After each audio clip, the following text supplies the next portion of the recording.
Hallmark Institute of Professionals is a life-transforming college as well as a pension, human resource and finance management consultancy, and corporate training organization. Register for academic and professional courses in business management, ICT, sales and marketing, purchasing and supplies, project management, banking and finance, CPA, CIFA, pension management, among others. We also have short courses on forex trading, graphic design, digital marketing, web development, programming, French, computer packages, property and real estate management, Islamic finance, and more. For more information and enquiries, call us on 0708 355 941 or email us at enquiries@hallmark.or.ke. Find us in Nairobi, Harambee Avenue, Agriculture House, 3rd floor. How to be better. Okay, allow me to take that once more time. Dear Lord, we come before your presence this evening with gratitude in our hearts. Thank you for yet again one more opportunity that you give us, that we may become better parents, better mentors, better trainers, better in everything that we do, even as parents, because you have entrusted us with this generation. We pray for our children that are yet to become teenagers. We pray for those that are already teenagers, and we pray that even that Lord, those that have past the stage of teenage and may have had their ways shaken, we thank you because you're going to restore them, even as you restore us as those that you've given responsibility upon their lives. And so we pray, even thanking you for the host of this meeting this evening, the Hallmark team. Thank you for Christine. Thank you for Preeti. Thank you even for our presenter, Dr. Evelyn, this evening. As we learn from her, we pray that your presence is going to continue being with us, and that, Lord, you open our minds and even our hearts to be able to learn tonight and even to put it into practice. For we pray this believing and trusting in your name, O Lord. And we all say amen and amen. And so this evening, I want to introduce my team, Christine, of course, on the recording. And we also have Miss Preeti, who is my co-host. At some point, she will be taking the hosting fully. And I thank God for them and everyone else from Hallmark that has joined us this evening. Please feel acknowledged and appreciated. And so in respect of time, I want us to appreciate together our presenter or our trainer, our coach for the day, Dr. Evelyn, a lady that I've met not long ago, but I've come to love her spirit and her determination to see that the generation that we have is actually growing and becoming what God has intended for them to become. And so from my end, Dr. Evelyn, I want to give you this opportunity to say hi to us, introduce yourself as well, the best way you know how. We are so eager, we are so keen. I appreciate that, of course, a number of us has already joined in, and I know many will be joining. I know there are those who are disrupted by the challenges of electricity, but we are going to do this whichever way. So Dr. Evelyn, karibu sana. Give us your opening remarks. Tell us who you are and tell us what you would want us to hear this evening. If it's possible, we would appreciate if you can unmute your video as well so that we are able to see your face. Asante sana. Dr. Evelyn, karibu. Thank you very much, Mwalimu Irene. Well, I salute everybody who is in this platform this evening, and I feel honored that that person was going to take you through the parenting. My name's Dr. Evelyn Ogendo. I'm a counseling psychologist by profession, and I also have knowledge about governance, peace, and security. My specialization is basically on the teenage age because teenagers have posed a lot of challenges to their caregivers. And we need to have this conversation because we need somehow to bring solutions into this. We need to create an avenue of understanding, and because everybody is ever looking at making themselves like peaceful, because without peace within you, there's going to be no peace with outside here.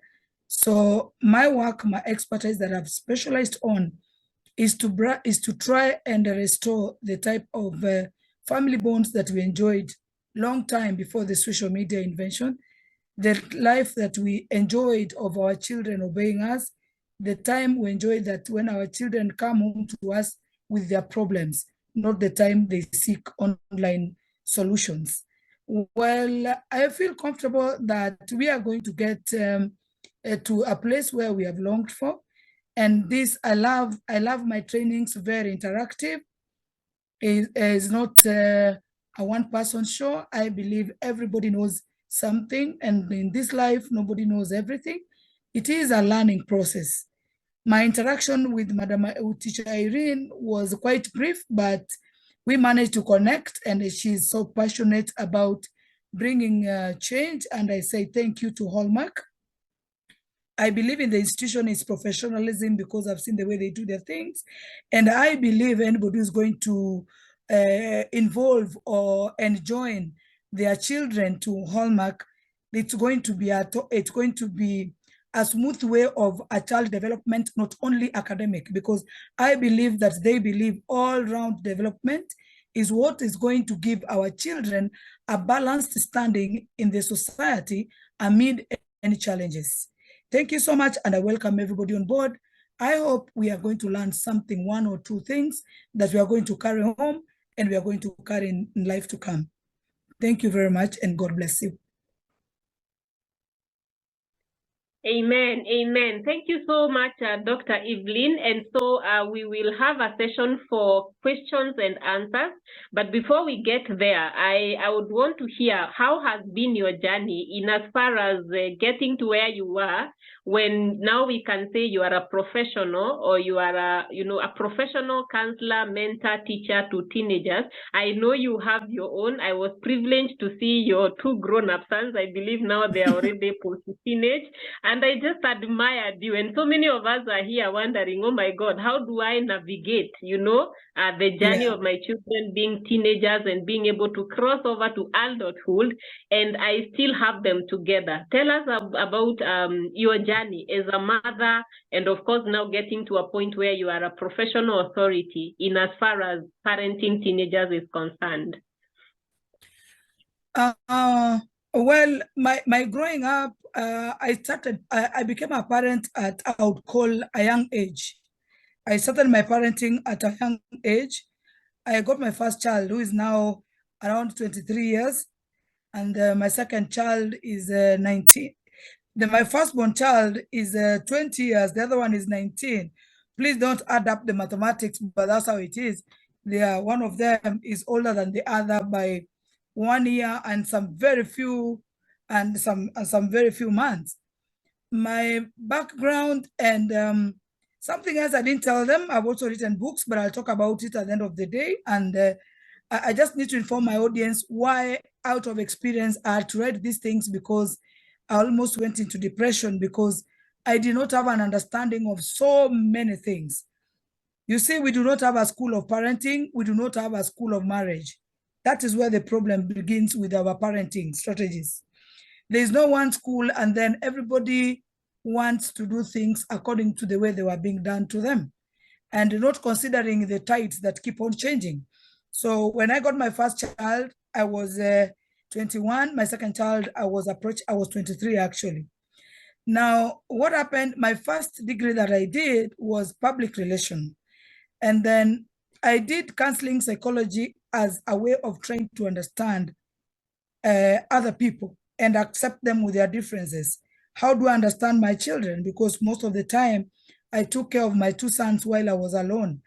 It was not easy trying to navigate through their age. And for your information, teenage stage used to start from, I think, age 13, 14, some time back. Right now, it stands at 10, sometimes at 8 years.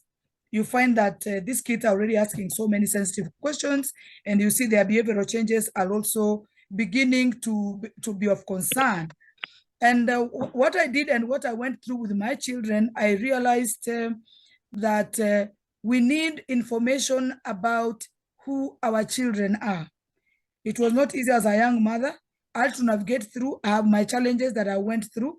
My challenges are all of them addressed in my books that I've authored, my life skills books. They are not in my context, but they are from my point of experience that I try to share with parents so that we can see what can we do so that we can stop feeling as a parent, are you alone in this? Is somebody else going through this, or am I alone? So my main aim is to bring it to them that the way our children sometimes behave when they get adolescence is very normal.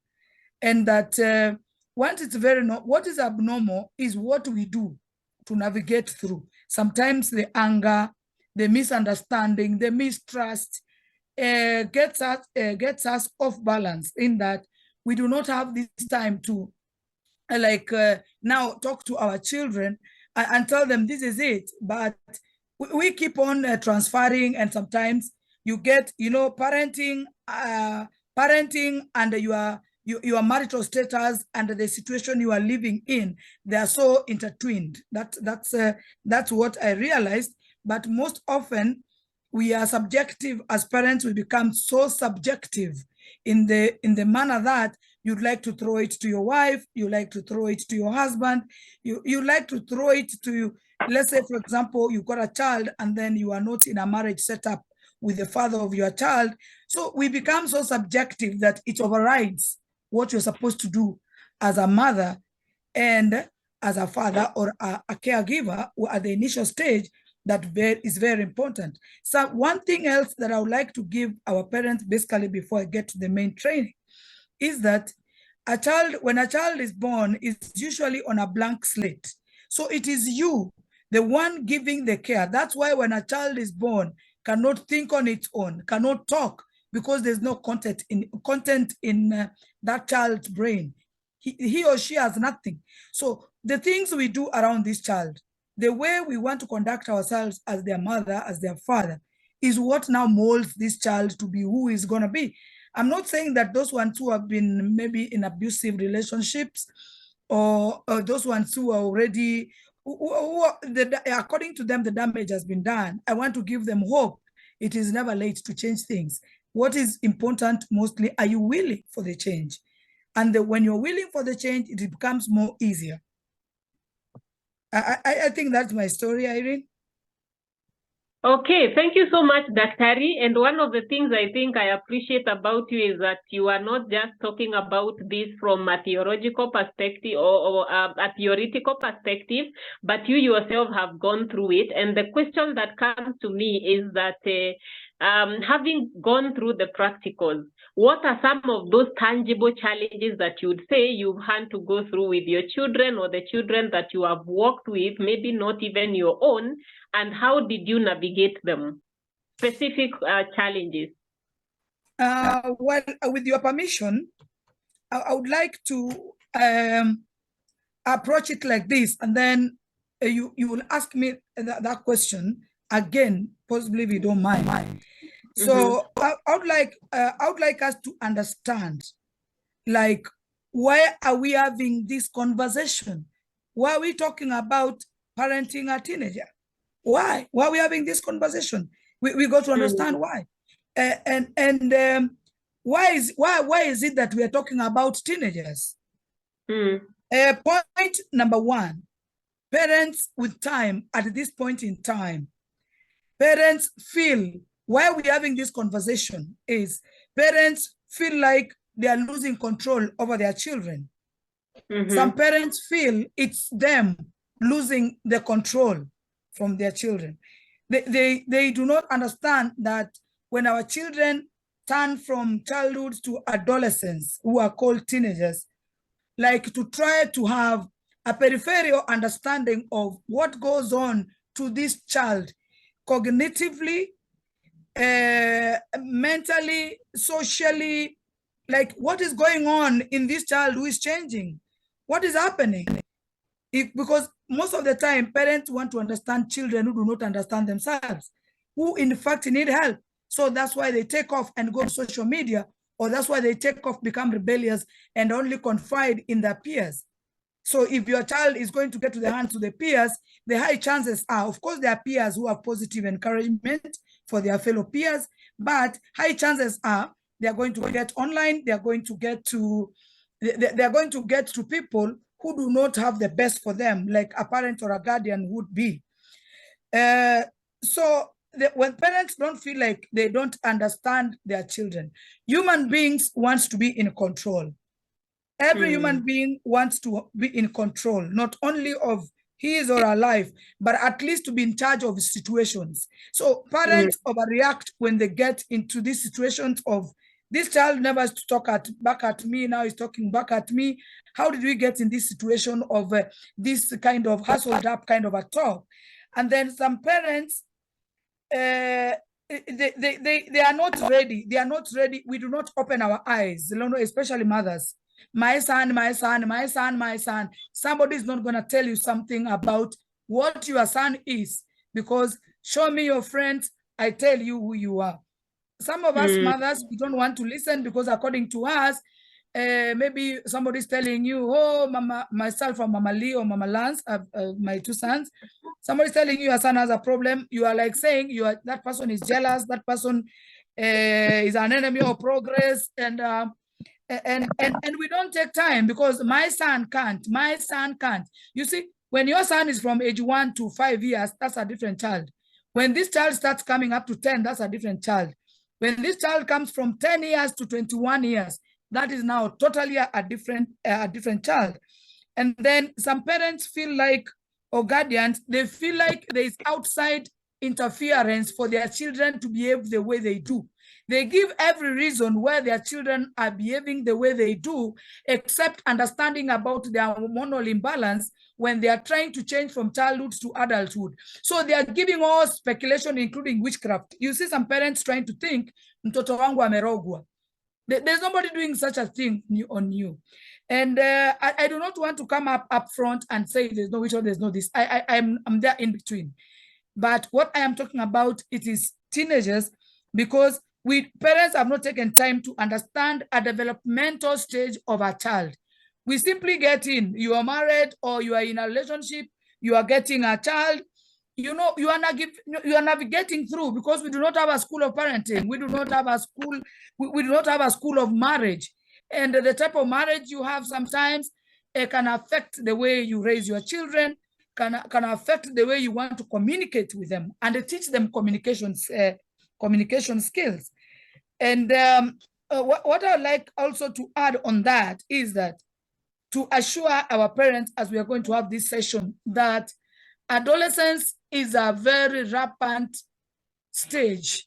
The hormonal imbalance, the changes, most of the body parts are changing of a child. So you have to have that understanding, what is going on with my child? What is really happening? Because all of a sudden they are trying to get attracted to the opposite sex, which was not happening. They want to watch porn, they want to see and they do. They become secretive if they want to ask these questions about, especially girls, they want to adopt a certain kind of body. Boys, they want to adopt a certain kind of body. Somebody needs to help them. When you're this age, you can't have a six-pack at 12 years, my boy. You can't have this. And you have to convince them, because the short boys are feeling like they are not handsome. And the tall boys are feeling handsome. The figure 8 girls are feeling beautiful. So we need to train our children how to accept what they cannot change. And then by exposing also to them, like, who said that you must be tall to be handsome? Who said you must adopt a certain figure? According to who? Who needs the figure? You have to start loving yourself, because if you don't love yourself, how will others people be able to love you? Because you attract who you are. Don't believe in yourself, other people don't believe in you. So that is my contribution. And then humbly, I'd like that you introduce now that question, then I can go to the next. Yeah, so thank you so much, Dr. Evelyn. And what I'm hearing from you is basically the conflict is about the control. And by the way, one of the things that I didn't say is that I'm also the head of the teenagers class in my church. And so interacting with these guys, one of the things I've realized, yes, like Dr. Evelyn said, is that these guys are also looking to be in charge, and they want to be in control at this point. But one of the things that we struggle with as parents is that now this has been my baby. my baby, and now they are 9 years old, they are now 10 years old, and they are beginning to demand for their own space. They want to make their own decision. And I'm finding myself struggling with the fact that now they have graduated from being the baby that I used to send right, left, and center, and I used to control how they were doing their thing. And then now they are at a point where now they want to make decisions of their own. So I want them to remain my baby, but at the same time, I want them to grow up. And that we find is already a natural conflict. Now, having looked at where we are coming from and why this conversation is very important, and thank you so much, Dr. Evelyn, for putting it into perspective, then we go to the next question where we are asking ourselves then, what are some of the possible challenges that we have gone through with our children? And I'm saying, when I'm saying this, I'm saying look beyond yourself. Probably you guys are not even teenagers yet, but you are responsible for some teenagers somewhere. The society requires of us to be able to change, you know, to influence our children so that we can shape it. So whenever you're looking at yourself, you're either a big brother, a big sister, or there's a way you are responsible for some teenagers somewhere. So they may not be your own children, but you still have a responsibility. And that is why we are asking again, Dr. Evelyn, what are some of those challenges that you've seen very practical, probably with your own children or the children that have been brought to you so that you can shape them and make them to become the teenagers that we desire? And how did you handle those challenges? Well, these challenges, you know, usually they emanate from somewhere. These challenges emanate from somewhere. The first question a parent should ask him or herself: how do you relate with the mother of your children? How do you relate with the father of your children? How do you talk to them? Because you show me you don't respect my mother. You show me you don't respect my father. I am growing up as a girl. I'm growing up as a boy. It has all ways of feeding me into some kind of toxicity. Like when you have arguments, are you arguing? Because these children, when they start becoming rude to us, it means when maybe you and your husband are having arguments, your husband throws hands at you and goes away. And then according to parents, they assume kids are kids all the time, that they don't see how they're happening, and they forget that they're handling somebody's employee, somebody's wife, somebody's husband, somebody's priest, somebody's a teacher, and you see, environment shapes you. So when these kids, they grow up, I'm not saying that parents per se have everything to do with what a child, how a child communicates, but the highest percentage, as I said earlier, is about parents. When you have arguments with your children, do you take sides and start telling their, talking down to their mother? And the parents should understand, you will never be a relative of your husband. Your husband will never be your relatives, but the children will always be relatives to their mother and their father as long as they live. And even if they pass on, they are going to have that lineage of memory. My father, that's why it is called, there's no ex-child, there's no ex-sister, there's no ex-brother, there's no, but there is ex-wife. Comfortably, the law can handle a marriage divorce, and then you people can separate. So when a child sees all this and starts the rudeness, the rudeness, because how these teenagers start most of the time, where in the past you call them just once, give me that remote. You know, mothers will like, Papa, maybe you gave your child a name, and the mothers reduce this thing. Papa, Daddy, Mommy, we are failing. Maybe you call your child after your mother or after your father for memories. That's a good thing to do. But this thing of Papa, Mommy, so when this kid is 10 years, you are still using those names. Okay, fine. Papa, give me that remote. Within a second, before you finish, when you have a remote, it's already at your hands. So when this age keeps on changing, so when they come to 10 years, they're like, when the hormonal imbalances start, and then you're like, give me that remote. You'll pretend first, or she'll pretend she or he has not had. And then, okay, fine. Please give me a glass of water. The kid starts pretending he or she has not heard about that. And then you say once, twice. Now, when it gets to around 10, 12, 14 years old, now that's almost at the peak of adolescence. And then you ask them, and then surely, ma'am, a remote that is just there, you know, the child is beginning to have his or her own thinking. A remote that is just there, you cannot have it, surely, like, seriously, ma'am?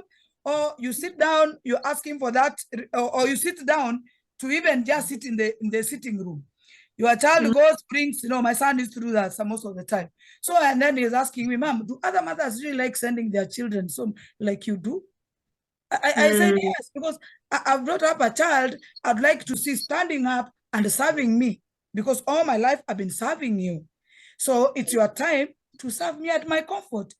Do you know the sleepless nights I underwent?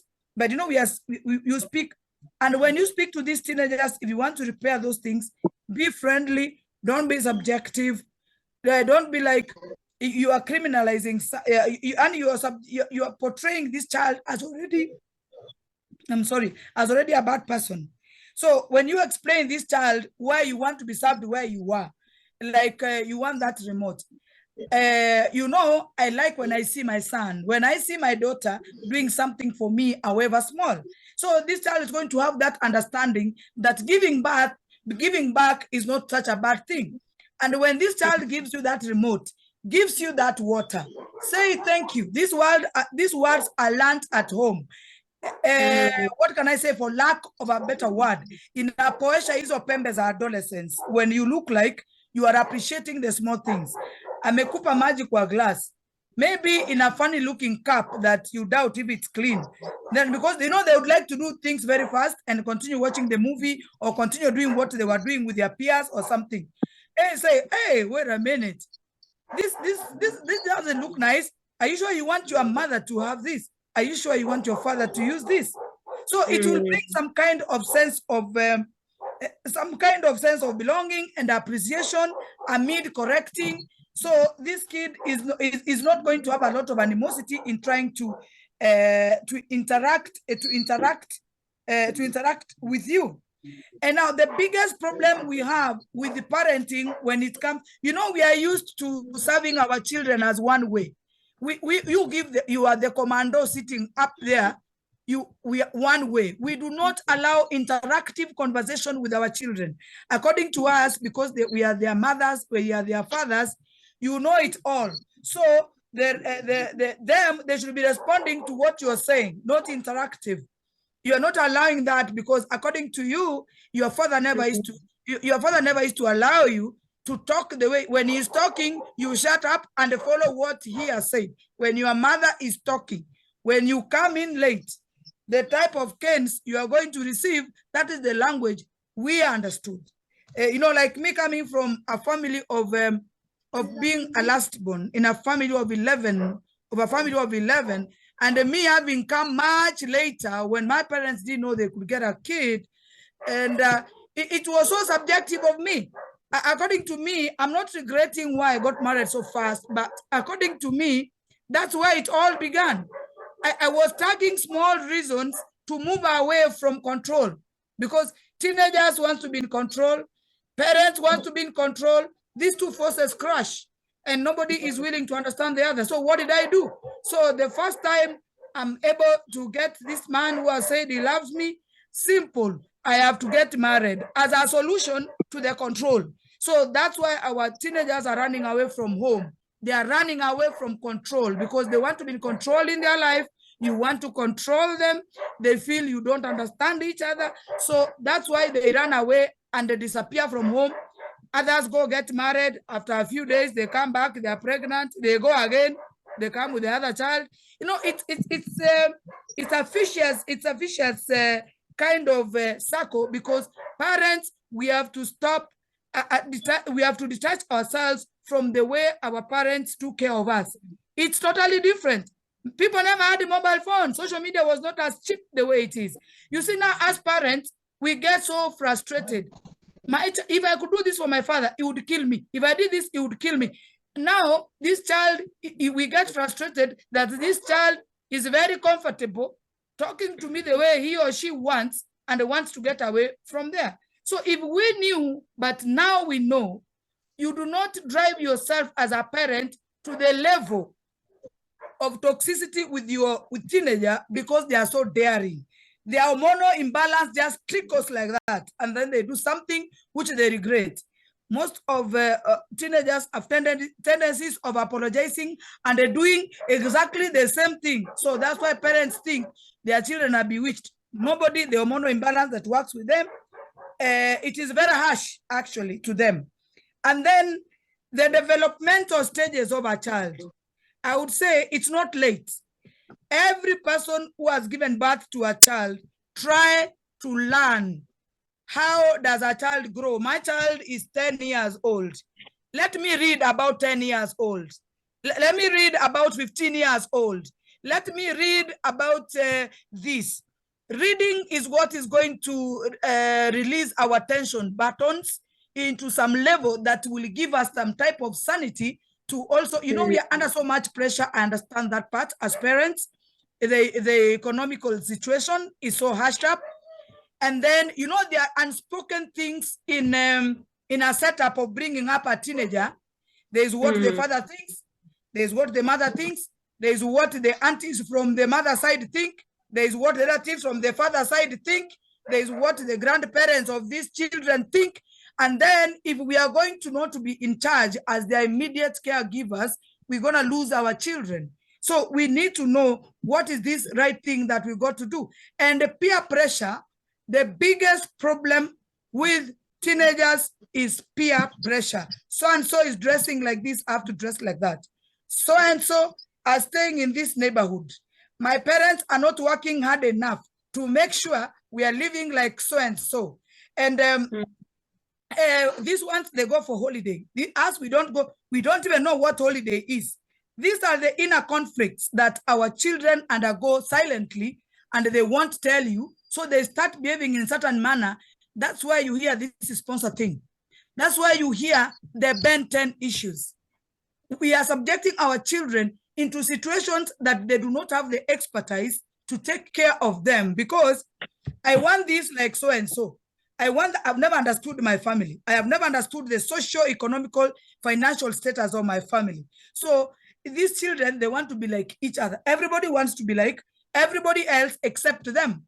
They look at them on they watch on social media. They want to be like those social media personalities. They do not understand.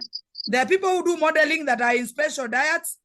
There are people who do bodybuilding that are on special diets, that they wake up, they work for that to have such a body. Them, they think you live a normal life and have such a body. And these are the things that subject them to subject them into what would I say, self-criticism. Our children don't also know how to take positive criticism. You talk to a child like this, tomorrow is just to commit suicide. It's because we have not equipped our children with life skills. Knowledge is very good when a child, we will stop talking about peer pressure when we equip our children with life skills. In that, even if your child goes, it will be very difficult for you. It is necessary for you, of course, to watch the friends of your children, where they live, what they do. It is nice for you to know them, not because you want to stop your child from associating with them, but because we want to understand his new environment of friends. Which one is it? When you equip your child with life skills, you know, parents, sometimes we think that when we equip our houses with food, different types of food, they are able to go to nice schools, they are staying in nice neighborhoods. According to us, that's bingo to us. That is not, that's just the beginning of the whole story of parenting a teenager. You have to be there. You have to understand what is going on. When my child is out there with thieves, is he or she going to be a thief? No, because I've empowered my child with life skills. Because I've empowered my child to know who he or she is. Any teenager who knows who he or she is will know where he or she is, where to go, and how to go to that place for self-development. Back to you, Irene. Thank you so much, Daktari. And I think I hope everybody is like me. By the way, I'm here with a notebook and a pen, and I think my first page is already full of a full scarf, and I'm gathering this because I know it's a lot. And because we are not doing a PowerPoint presentation today, it is important for you to, to glean as much as possible for yourself. And now once again, I want to encourage us, if you have any thoughts, any questions, anything that you feel like you'd want to maybe clarify, or any contribution, because like we are saying, no one of us is, has it all. We are all learning from each other. Probably you have your experiences, you know what can work, you know what you can recommend, and we cannot try to adopt that, because like I like what Daktari is saying, we are coming from a generation where we were raised in a different way. And one of the conflicts that we are finding ourselves in is because we are trying to now raise our children the way we were raised, in our days, you were told do this, and you couldn't even ask why. But and even if you ask, you were told you do it because mom said, or you do it because daddy said. But today, before they do it, they really want to understand why exactly must I do this. And interestingly, Daktari, as you speak, one of the things I'm realizing is that the issue of loss of control, it's not just beginning even at the teenagers level. It's beginning even at the lower level of our children, and that is what now graduates to a point where now by the time they are teenagers, because they seemingly are becoming like our sizes, we are almost the same size, we can almost dress the same way, we can almost wear the same shoe. Now, the issue of control now becomes, even more loud. But then you realize that thing most likely did not even start at teenage. It started when these guys were babies. We are seeing our children demanding for more and more information. Of course, when we don't give them the information is out there. And so with all these conflicts, Daktari, I want you to speak to a parent who is feeling like, where I am, I feel like I've totally lost control. Because at the end of the day, we need to be in control. Yes, our children are changing, so much is happening in their lives, but we need to be so in control that by the time now they are landing and they are able to say, I can be in control of everything, we need them to land in the right places. And we are still the same people who must be held responsible for where they land at the end of the day. So we are having a parent who is feeling like I actually already lost it. We are dealing with parents who are feeling I'm a single mother, or I'm raising my children alone. I don't know how to handle the boys as a mother. We have fathers who are raising children alone, and they are feeling at some point, I don't know how to do this part, which is not my default as a male or a female parent, as a guardian. Speak to such a parent who is feeling, I feel like I've lost control, I am doing it alone, and there's so much that is demanded of me. What would you tell them to encourage them? And from there, we'll be delving into more questions that are coming through to us. Okay, well, thank you for that, because right now, it's not only that, but so many parents are at a state of hopelessness. They are a state of, and some of the parents think like it's them, especially when it comes, let's say, to single parenting. Somebody thinks a mother is sometimes tries to think that this child does this to me. I think it is the genes of the father. That's how stubborn they are. And then, or my child is jinxed. These people, they want to finish me completely. You think about everything, because what frustrates a single mother most of the time is the lose of control. Most of the time when somebody loses her marriage, most of the time they think that the woman is the problem. So the single mothers, I would comment on their behalf, is that most of the time they feel like they're already not, what can I say? They already silently, even if they don't talk about it, they feel like they are social misfits, because if I can't keep a marriage, I cannot be a good mother. I cannot be what other people expect. So who am I? So you may find that the stress levels of such mothers, sometimes it is because of what they're pre-thinking, the perception they already have about themselves. And a situation sometimes, there are situations you may not change immediately, but if you change the way you look at them, Because if you look at yourself first, solve the issues you have, like your single motherhood. Are you okay with it? In case you are not okay with it, is it within your control to change your marital status? Because the person who's supposed to be your husband apparently maybe is married to another woman and they're busy having kids. Here you are lamenting with a teenager giving you issues right, left, and center. But when you look at it, that is a very bad situation. It frustrates everybody. Is there anything you can do to change that? More often, it's a no. So train yourself to accept the prevailing situation that you are in and to remove the blame game on yourself and to try and change the way you think about what you cannot change. I would choose train yourself, take your time. Sometimes it may take time. Take your time to live, to look at things differently that you do not have the capacity to change. Because as most single mothers, they try to fix their marriage. I'm not saying it's a bad thing to do. Everybody wants to stay with the father of their children. And then this father is so entangled elsewhere. First, you know, as you are trying to fight this father of your child still continues to grow. You do not have attention for your child. Your child is going to get more toxic information from outside and is going to stress you and make sure that you do not have peace ever in your life. So what am I saying? The state first try and understand your situation.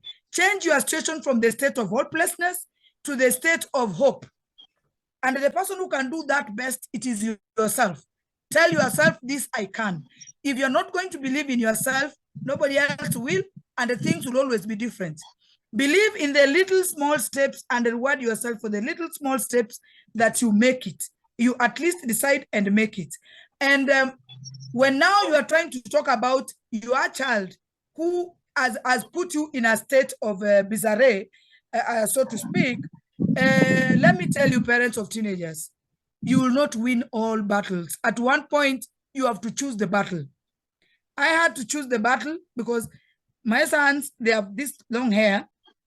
When you ask them about that long hair, they tell you, Mom, can't you see this is a fashion? The president's son has long hair. And then now what do you do? Because I really don't like this long hair. So please, don't be an all loser. Don't lose everything.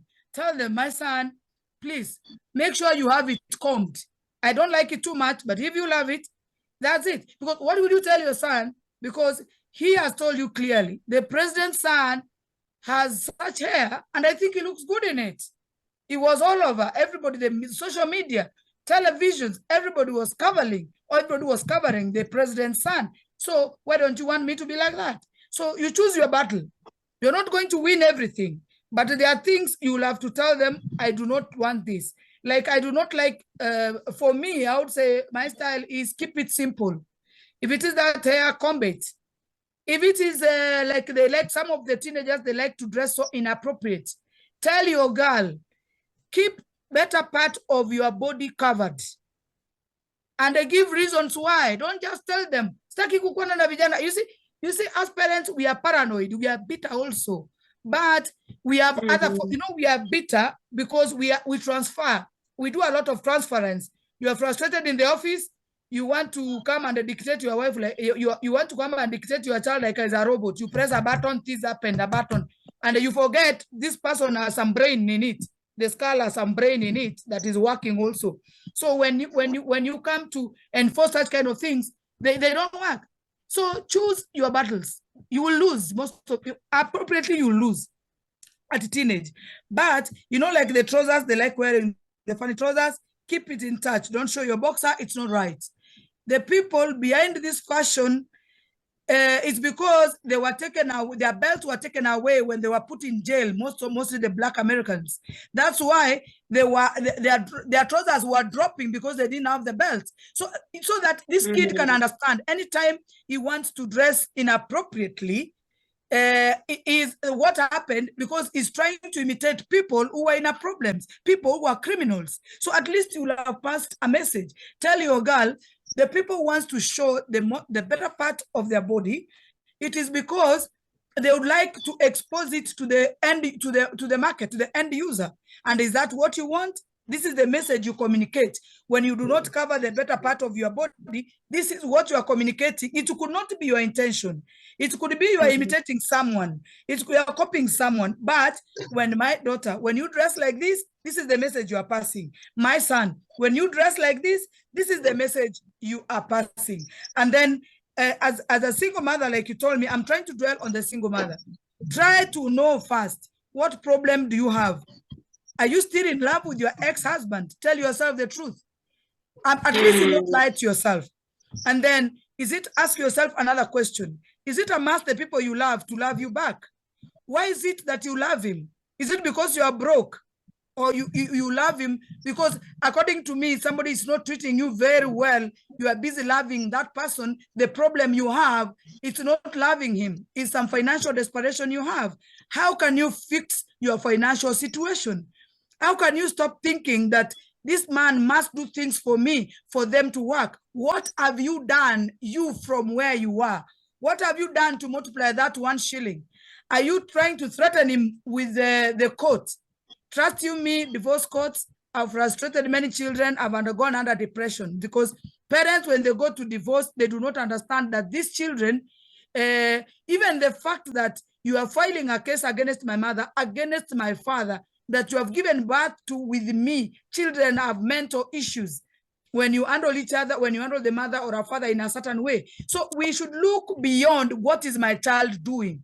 Try and look at what is behind my child. Is it just the normal adolescence or hormonal imbalance? Is it something to do with me? Is it something to do with the father? And once you find that, never speak to your daughter or your son against their father. Please stop. And never talk, and the vice versa is true. Do not talk to them because you deflate them. What message are you passing? Where were you? You could not even get a man who loves you, ma'am. You needed to choose well. Where were you getting married to my father if you didn't love him? Why did my father, some of them don't even understand. Why did my father leave you for that other woman? It means, ma'am, you have a problem. That one deflates a single mother. So you have to be so empowered as a single mother for you to process all these things and put them in balance for the sake of your inner sanity. Do not subject yourself into the blame game. Don't blame yourself all the time. Tell yourself the truth. What are you chasing? What are you angry about? You have separated with this man. You are ever following what he's doing. You are ever listening. Where is he? Are you sure there's something? Avoid situations that you do not have control. Yeah, that's what I would say. Wow. Dr. I thought we had work to do. I think there is actually more and more that we need to do. And I think from my perspective, actually, one of the things that you are confirming right now is that if we as the caregivers, if we as the parents, as the guardians, as the mentors, as the teachers would have it together, then it becomes easy for us to be able to raise these guys in a godly way, or to raise them to become what God has intended for them to become. So it's like this thing is actually going back to us. And one of the statements, because I'm looking forward to a day when we will have a forum, not now for us as parents and the seniors. I'm looking forward to a time when we will have a forum now with the teenagers themselves. But from experience and from the things that I have learned, one of the things that I can confirm right now is that actually the people who have got a lot of work to do for ourselves or within ourselves is actually we as the parents, we as the guardians. Because if we were to have it, if we were to be better, and I really once again appreciate this forum, that we are becoming better as parents, we are becoming better as teachers. I know we have so many teachers here, either at your church, either at your, your religious organization, maybe as a mentor, maybe as a coach. You have a responsibility, and when we are empowered ourselves, then it becomes very easy for us to be able to pass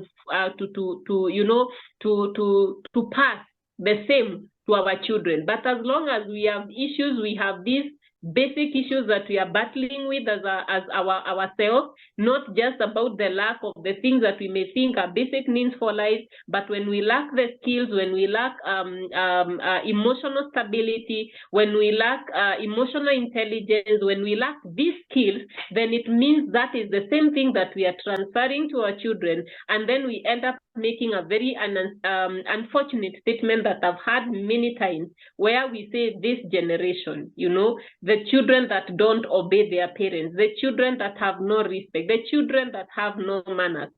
But then I go back and ask myself, what are we doing about it? Or what is our contribution as their seniors?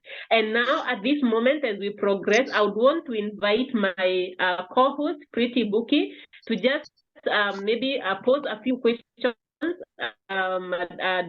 Dr. Evelyn, that have already come our way, so that we can progress in as far as the questions are concerned, and it is part of how we are going to learn. Pretty, if you're able to speak, possibly if you can also unmute your video, so we can be able to see your beautiful face, which is as your beautiful name. But take us through some of the questions that have already come through for us. Pretty? Hey, can I be heard? Oh, Can yes. I be heard? Yes. All right. Thank you so much. Yes. Thank you so much, Daktari. That was very impactful, thank you. and I've learned a lot actually. Now, the first question I'll ask her: how do you handle an 18-year-old who is so lazy, with low self-esteem and no ambition for anything in life?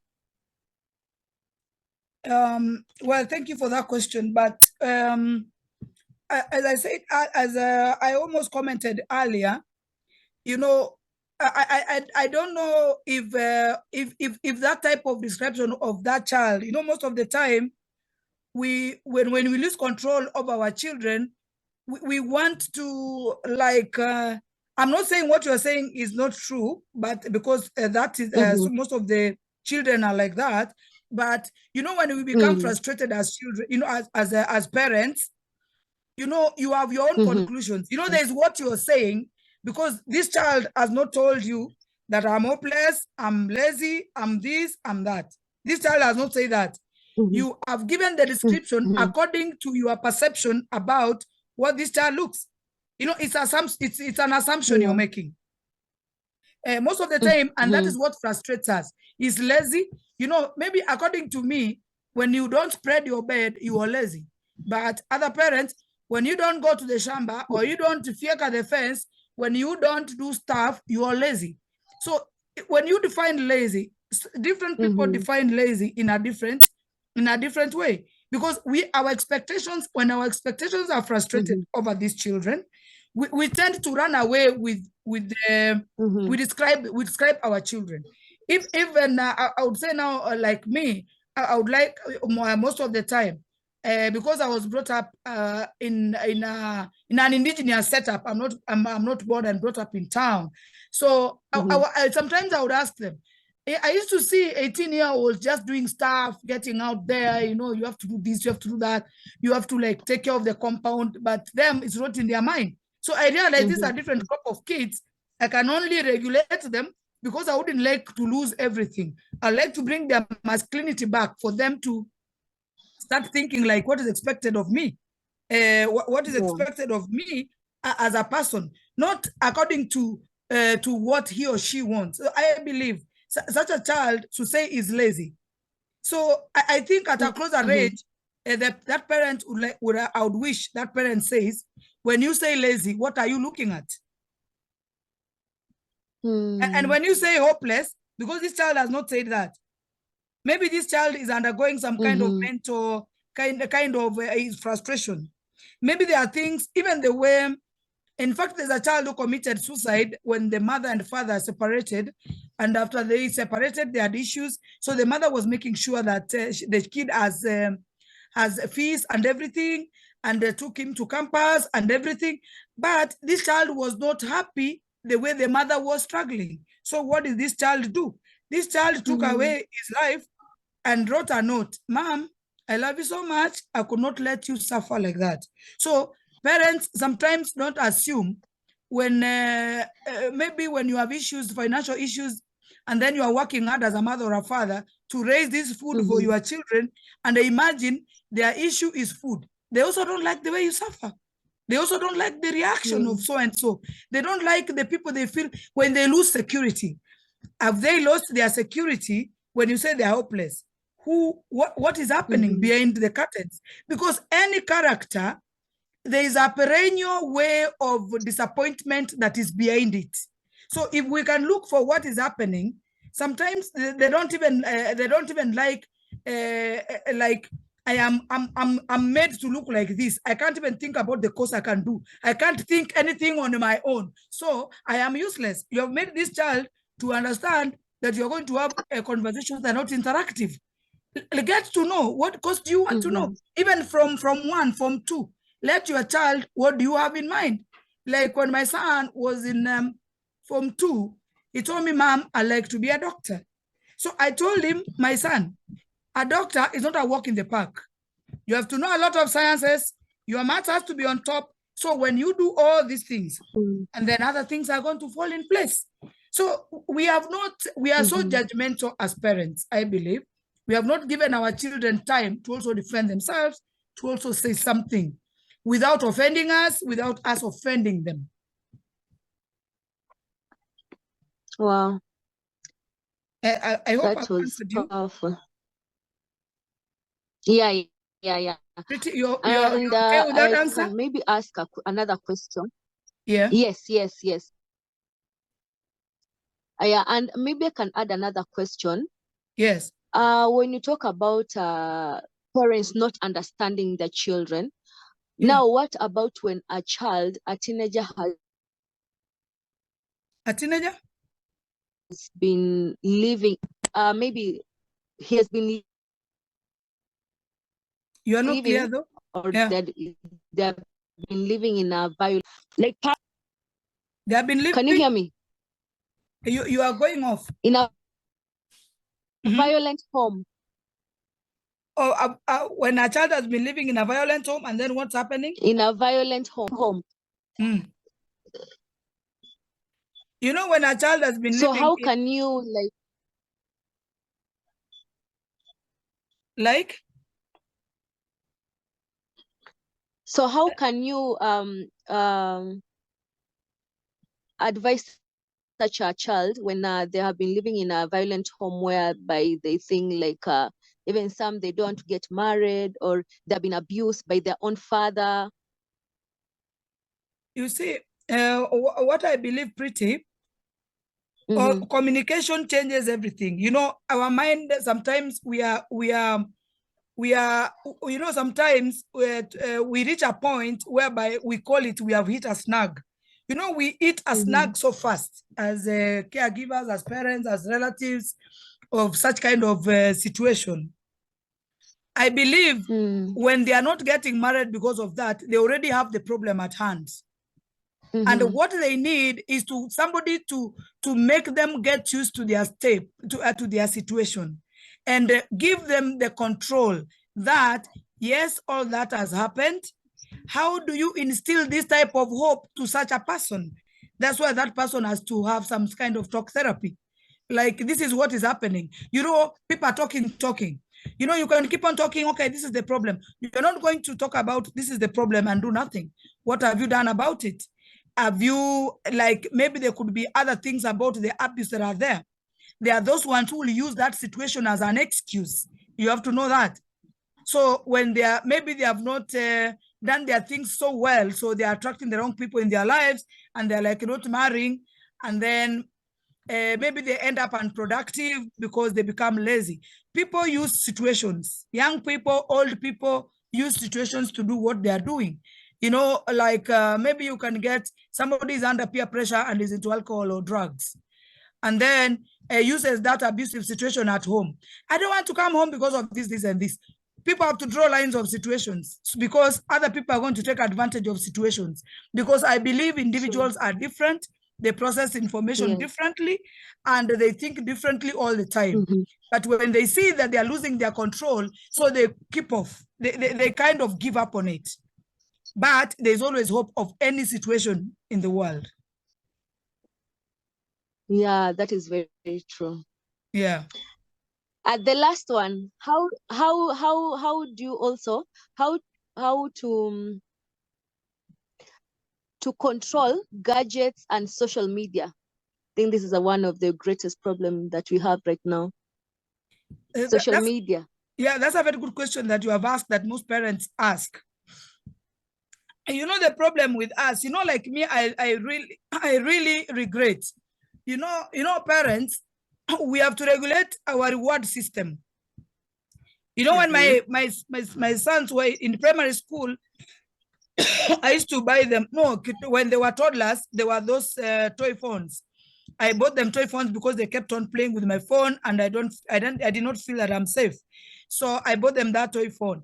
And then some time back along the line, and then they say, Mom, Nataka, I want a true phone. Nataka simu ya ukweli, not this one. I want to speak to someone on my phone.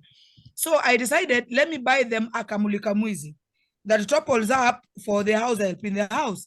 So according to me, and then this kid is so happy. I can call home and then, oh, Mom, hi, how are you? They are so excited. And then I'm also so excited that I'm talking to my child. Okay, this child goes up to a certain class, and then if you perform well, I'm going to buy you a smartphone. And then they are like, they do their all. They do their all. You know, they just have, they want that. My mother told me this. So they are not doing it because they want to be successful in life academically, but they are doing it. There's a phone ahead of them that is a smartphone. By that time, as a young mother, I am not thinking that on this phone is not about calling. There are other sites. There are also other sites within that phone. So when they finish class 8, you give them a phone. That's the time they learn how to enter into WhatsApp groups.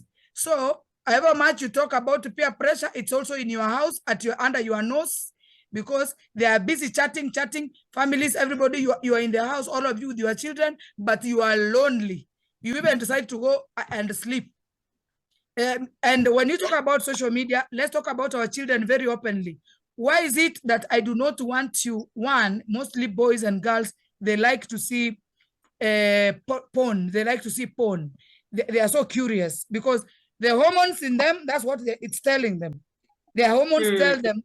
And then there's a way we demonize, sorry for lack of a better word, but we demonize sex. We make it look like it's very bad. When you are going to bed to sleep with your husband, with your wife, we demonize it. So when you create scarcity raises demand. Anything you say no to raises demand. So you have to know. So they are so curious. So tell them why you don't want them to watch pornographic sites. They are going to make you have these feelings. And for now, are you ready for marriage? Are you ready to start having premarital sex? Are you ready for all these things? And then, do you know the consequences? You know, we tell our children things, but we are not giving them the whys. You know, like parents, you tell them, "Ustembe na vijana." According to us, vijana are boys, and the vijana are boys and girls. So they grow up with a perception. You're not giving them the why. And because even the Bible says, love yourself as you love your neighbor. So you don't want your girl to start loving her neighbor who is male. So what are you talking about? Tell them things the way they are. I don't want you to watch pornographic movies because they'll make you feel like doing it. I do not want you to wear short clothes because you're going to tempt somebody to rape you. And secondly, it is ungodly to do that. I do not want you to interact socially because you are not fully empowered to decide what is. For now, you are not fully empowered. You will be overtaken by events and you realize you're going to adopt behaviors that are not yours. I'm trying to make you not to be influenced. I do not want you to hate yourself because when you go to sites like Kardashians, you see how they are modeling and they are swimming in money. They are okay. Every media house wants to cover them, and you want that kind of populism, and you want that type of attention, and you want everything that is happening to Kardashians that you hardly understand. You don't understand their wealth. You do not want to understand, we want our children, tell them why. Tell them why you do not want things. Social media, tell them, I am so afraid and this and this. Buy your child a phone. Yes, you can't avoid it because they are doing classes online. But tell them, put it on family link. Tell them and agree before you buy that phone. I would like to know who calls you. I like to know your conversations. Not because I have anything against you, because you are my child and I need to protect you from this world. It's not very safe. Enemies are on rampage to destroy you. So when I'm doing this, it's not that I wouldn't like you to enjoy like other teenagers. It's because I want you. And then, teenagers will always tell you, Mom, I think you are too controlling. So-and-so. They have their phone. Their mother is not even interested. I'm telling you, but you are my son. That person is not my son or my daughter. I want to deal with my own. Even you, when you get your children, you're going to deal with yours the way you think is going to be right. But if I am going to let you lose, will you even have an opportunity of a child you can control? You will not do that. So give them the whys where you are doing things. Give them the why. Why should you do things like this and not like this? So that's why, in fact, when I was telling Mwalim, nikamwambia this book, Parenting a Teenager, is a pocket book. I know parents are busy and everything. I am so passionate about helping parents. Parenting a Teenager, this book, I'm the author of these books. I've written like 10 books so far, all of them life skills. This is Parenting a Teenager. This is a book, sahiyo uko kwa jam, unaweza soma, ukiona umesahau kitu, it will at least cool your nerves because you are chasing money, you have not paid school fees, this child is telling you things, the house munafukuzwa rent. So, all these things are happening around you and your child is also nagging you. Even ndio unaonanga mtu anagonga mtu mpaka anaua. Because this person is not dealing with the problem of the child alone, but is dealing with many other problems. So this book, Parenting a Teenager, this book I sell it at 200 bob. And then there's this life skills you need. This is a book whereby you are not going to be afraid that your child is with a thief. Your child is with the children that are in a funny neighborhood. There are children with the children that don't go to church. And what we forget, parents, our children go to church with their phones, they hear nothing, they tell you they are going to the toilet, and they start chatting, say how foolish their mother is or their father is in the church. You have to know that. You see, if you hear this, you can kill someone, but you have to know it's happening. So, but what can you do about it? If it's not happening, what can I do? If it's happening, what can I do? You have everything that you can do. So this life skills you need is 350. And then menstrual cycle and hygiene. This is what prepares our girls. For future life because there is even washroom hygiene. There is so much hygiene and the stigma involved with the menstrual cycle that they need to know about themselves, that no school will tell them. Because you teach those things in school, somebody is going to tell you that is sex education. When your child needs to know how the hygiene, why to understand, not to be stigmatized, not to be told that if you don't want to be getting your period, be pregnant. So this book will help you. It's also 350. Puberty and hygiene will help our children to understand about, especially the boy child. I'm sorry to use that word, but I have to use it for the sake of understanding, where they need to understand the frequent erections. What can they do, especially about social media? Puberty and hygiene will tell them, and because our boys don't like to shower, it's a very nice book for them. And then there's understanding adolescence. This is one will help them understand their new body, their new setup, their new body, their new setup, their new image, where they're experiencing some changes and the growth of some areas of their bodies, and how they have to accept what they can't change and embrace change for them. Understanding adolescence also touches a bit on alcohol and substance use. Overcoming exam fear teaches during adolescence, our teenagers lose interest on their education. Their study skills are so wanting, concentration level is at the lowest. So this book, Overcoming Exam Fear, is going to equip our children to maintain their academic grades. Now, when we go to campus, in the recent past, we have been hearing children committing suicide, children getting into alcohol and they have never drank, substance use, cohabiting in campus. Parents don't even know what's happening to their child. We have this thing of leaving our children to the world when they turn 18, and that is the time they need us most. Slowly, the girls in campus and the boys in campus, the society is fearing them. Those girls, if you see, the number of girls who are outside here without husbands are very many from university, because according to them, the lifestyle there is so wanting. So this book of life in university or college campus will help them navigate through that life and emerge academically and socially successful. This one goes for 1,000, Bob. That's it. Wow, thank you so much, Dr. Evelyn. I confirm that the last time we met, by the way, this is my hard book. It's all about parenting a teenager. Probably even Pretty, you must have seen it on my desk. It's one of those that when I have a few minutes to just catch up, I read them. Just to confirm to you, the audience, that yes, I found Dr. Evelyn's books. I bought for myself, and I also bought for my teenagers.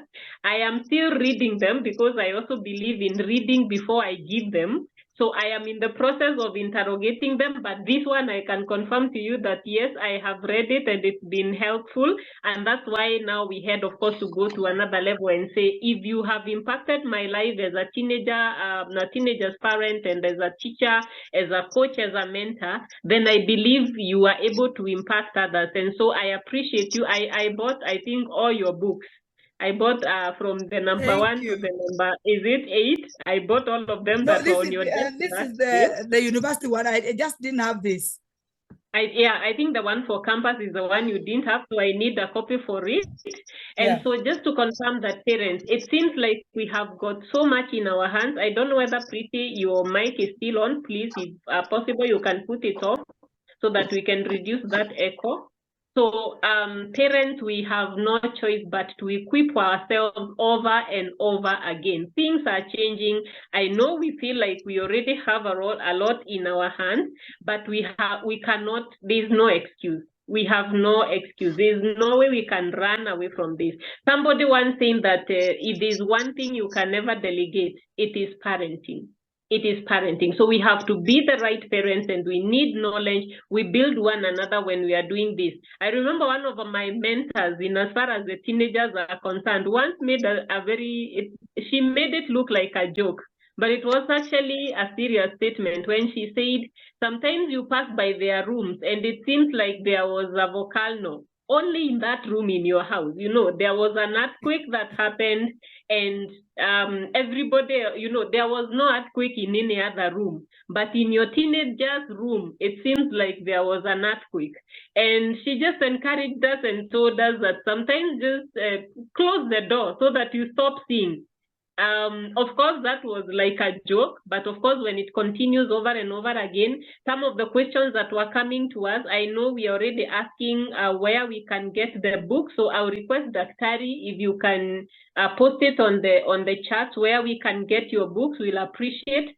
Somebody needs to get those copies. Also, Christine and Tim Hallmark, you can also post the link for our life skills page so that we can have as many as would want to join, so that when we have such forums, they would receive the information firsthand. But before we wind it up, Daktari, we have those questions of, I know you talked about laziness and how sometimes it can be defined in different ways, but we have those struggles where you find a teenager who doesn't want to clean after themselves. They don't want to make their room neat. Probably wherever they eat is where they leave their, you know, their stuff, and you're struggling with them. When it comes to being organized, you always have to keep pushing them to have their stuff organized. And you've talked about it over and over again. And this is not just the only challenge that you're dealing with. There are those who have even disobeyed your you know, your instructions, and they have made as radical decisions and even having tattoos on their bodies. And so you're asking yourself, for this one, I have spoken to them over and over and over again. Be it be about being organized, be it be about dressing appropriately, be it be about combing the long hair that they want to keep, they keep, and they don't want to comb. And some of them have gone an extra mile and even made radical decisions as having a tattoo, which is against your beliefs, and this is something permanent. What do you do with such, even as we come to the conclusion of this discussion? I talked about something about choosing your battles. And then you may not, like I would say from me, boys are a bit disorganized. You know, there is what a mother would advise the son to do, that the son does not make sense, because not really does not make sense, but I think a part of them does not think like us. Because you want things neat. And then you are like, you put a basket at the nearest corner for the dirty clothes, but you would talk again and again, but you would still come and find clothes, others are under the bed, others are on top of the bed. I would say, let us not feel so upset. Let us understand that, not understand and accept that is good character, but like I said, choosing your battles and choose the extent of which it will annoy you, but do not give up in trying to correct them. Now, maybe the way you will change your style. You will change your style of talking about it. Change it into a small reward system. Like, if I find you do this, you know, their meals they like. Boys, teenagers, you know, you catch them at their game. Their foods they like eating. Let me tell you, if I find your room neat, I find your room neat, you call me, tell me it is neat from where I am. Trust you me. Nitafuliza nilete hiyo leo tukule leo. You see, in a more friendly manner, and you are correcting a character. But if you keep warning right, left, center, you will be hurt, you will be angry, and what you want will not be done. How about you change tactic of how you are addressing these things?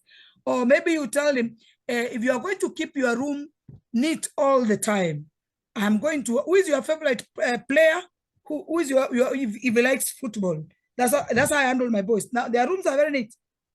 I'm going to buy you a jersey. Because I know my son now needs a jersey because he knows where what is and he doesn't have a jersey. So if you're going to do that, I'm going to do that. It's small things, and then you work together, and then he'll make it a habit. He'll make it a habit. This week we have been neat. This is what we have done. And then don't be so quick to also condemn them. Calm down. If ordering has not worked, change your style of addressing them. Yeah. Wow. If it's let's say for example, it's a girl, tell her, imagine I'm your mother, now I was your age. I didn't learn how to put things in order. Could you even get somewhere to breathe? You can't. I have to learn cleanliness, because even the time you grow up and go to your own house, you are going to understand why you need to be clean. So if I don't make you understand from here, when you go there, this problem is going to follow you in life. I'm sure that's not what you want. How about that? And then that will be okay. Yeah. I think it still goes back to us being in charge, but using, of course, different ways to manage, to communicate and to entice them, of course, until we form a behavior. I am seeing a question. Is it a question? Just a minute. Somebody is asking, of course, how do we get the books, Daktari? Then somebody else is asking how you put their phone on family link. Somebody else and also asked at what age would you recommend that they have their own phone?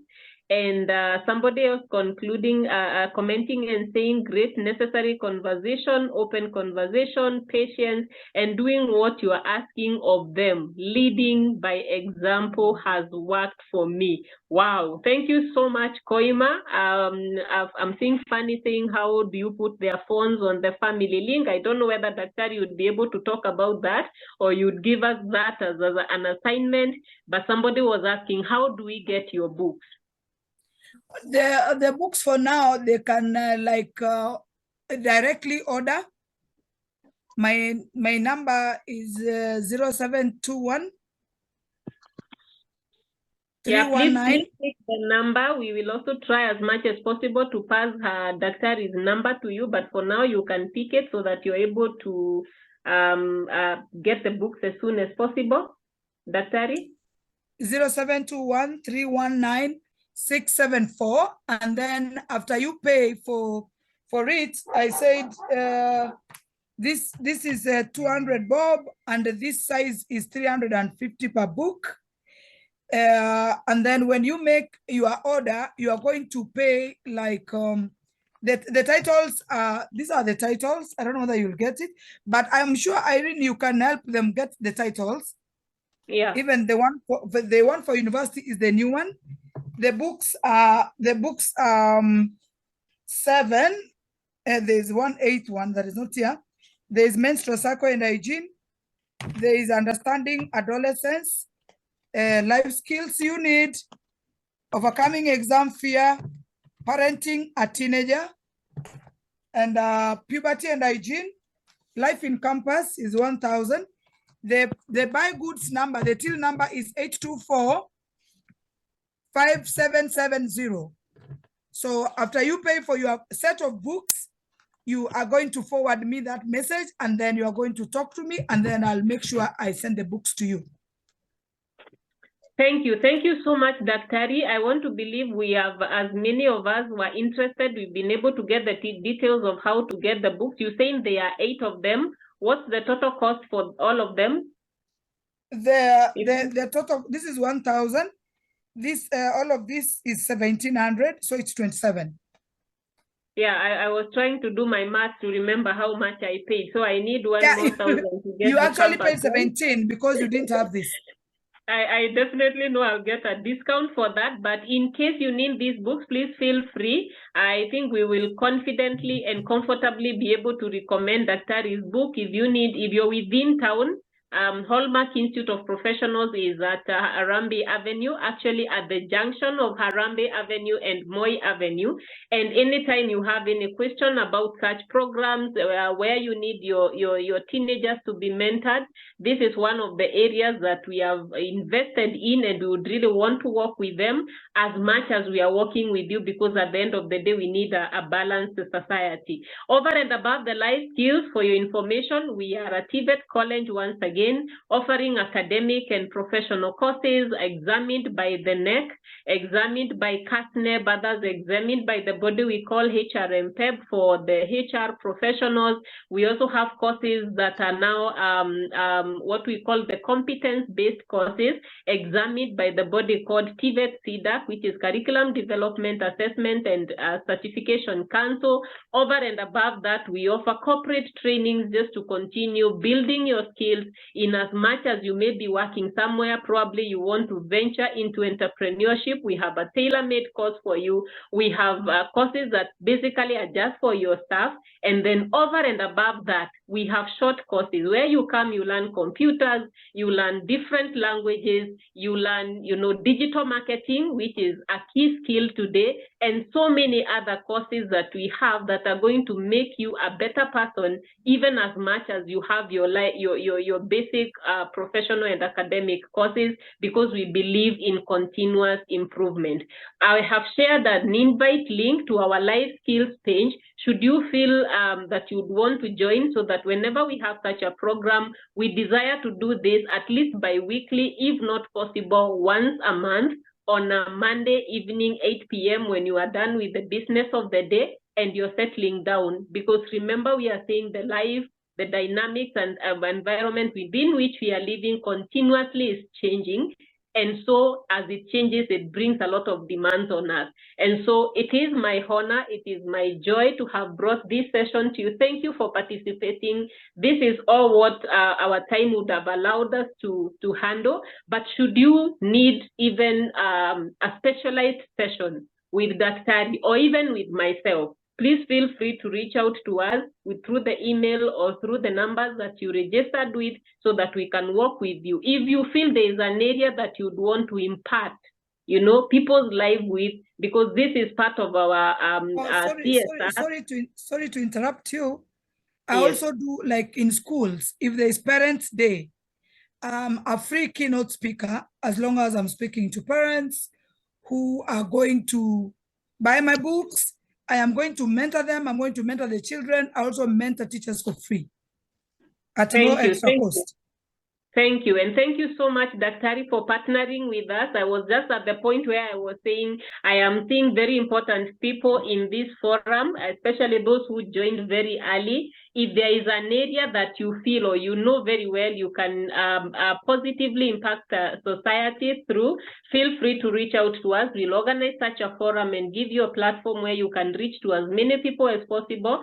Just for your information also, that this goes to our YouTube pages, it goes to our Facebook pages, and so whenever you want reference, you can check us out at Hallmark Institute of Professionals, and we normally say this is where we transform lives, and we would like to do to partner with you in doing the same. It gives me great joy to just bring this to a close.